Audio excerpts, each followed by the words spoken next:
Malumunuz bu Ramazan ayında daha önceden olduğu gibi zalim İsrail oradaki Müslüman kardeşlerimize zulmetmekte, Kudüs işgal altında bulunmaktadır. Kudüs'ün işgalden kurtulmadığı sürece dünya üzerinde Müslümanların rahat bulmayacağına yakinen inanıyoruz. Bu vesileyle bütün İslam alemini, özelde Türkiye'deki Müslümanları Kudüs'e sahip çıkma konusunda duyarlılığa davet ediyorum. Malumunuz Ramazan ayının son cuması Kudüs günü olarak bilinmektedir. Bu vesileyle bu mübarek günlerde Kudüs için Müslümanları daha duyarlı olmaya ve fiili ve kavli duaya davet ediyoruz. Müslümanlar Kudüs'e sahip çıkmazlarsa dünyanın hiçbir yerinde hiçbir halk Kudüs'e sahip çıkmayacaktır. Başta Türkiye olmak üzere bütün dünya Müslümanlarını Kudüs'e sahip çıkma konusunda uyarıyoruz. Bilinmelidir ki Kudüs huzur bulursa İslam alemi huzur bulacaktır.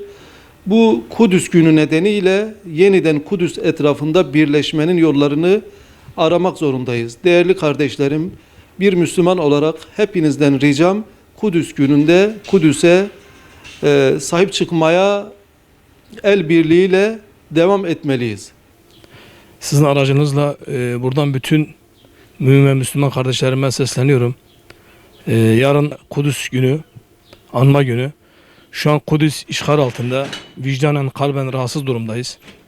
Ama biz mümin ve Müslümanlar olarak Kudüs'ü tekrar bağımsızlığına kazanmamız için birlik ve beraberlik içinde olmamız lazım.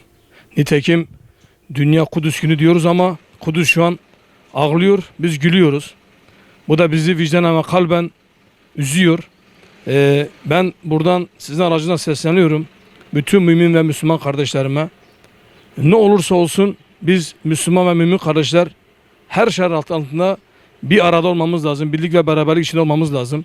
Çünkü birlikten kuvvet doğar.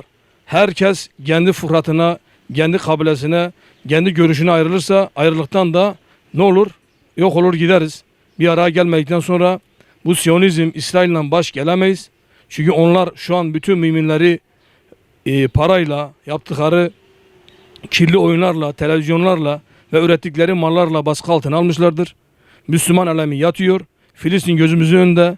Ben yaşım itibariyle her açtığım televizyon kanalında Filistin ağlıyor, Müslümanlar ağlıyor, Kudüs ağlıyor diye duyuyoruz. Ama biz kalben hiçbir şey yapmıyoruz. Hep ağzımızda kalıyor, ağızdan konuşuyoruz. Ağızdan olan hiçbir şey de yerine gelmediği için onlar kendi ideallerine kavuşup yapmak istedikleri yeni yapıyorlar ve kazanıyorlar. Mümin ve Müslüman kardeşlerimiz kaybediyor. Tekrardan söylüyorum, Kudüs günümüzü tekrar birlik ve beraberlik içinde İsrail'e karşı ve bize emanet olan Kudüs'ü tekrar kazanmak için birlik ve beraberlik içinde yapmamız gerekeni istişare edip sizin aracınızla bütün mümin kardeşlerimin Kudüs gününü kutluyorum. Ve buna nazaran tekrar kalben duygularımla söylüyorum ki yaşasın Kudüs, kahrolsun İsrail. İsrail'i lanetliyor ve bütün mümin kardeşlerimi bugünün adı altında birlik ve beraberliğe çağırıyorum. İnşallah bu sesimize kulak verirler. Ramazan'ın son cuması Kudüs günü olarak ümmet tarafından kutlanmaktadır.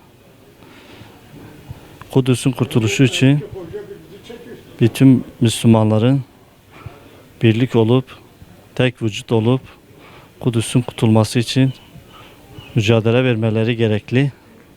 Allah ümmeti şuur, bilinç, feraset versin. Bizi de o yolda mücadele edenlerden eylesin. İslam ülkelerinin ve siyasi grupların, entelektüeller, yazarlar, çizerler hepsinin bir çatı altında Kudüs davası için birlik etmeleri gerekli. Kendi aralarındaki bütün ayrılıkları bir tarafa bırakıp Sunni Şii demeden tek vücut olmaları gereklidir. Böylece Siyonizmin sonu gelsin. Yarın Dünya Kudüs günüdür.